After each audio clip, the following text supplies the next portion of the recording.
Welcome to Madasaling Pinoy, your prayer partner.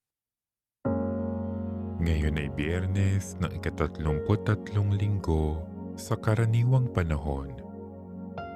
Ang mabuting balita ng Panginoon ayon kay San Lucas.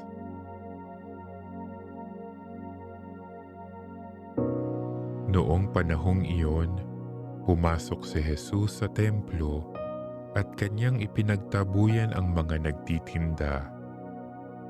Sinabi niya sa mga ito, "Nasusulat, ang aking bahay ay tatawaging bahay dalanginan.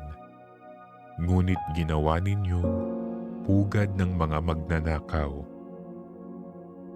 Araw-araw, si Jesus ay nagtuturo sa loob ng templo.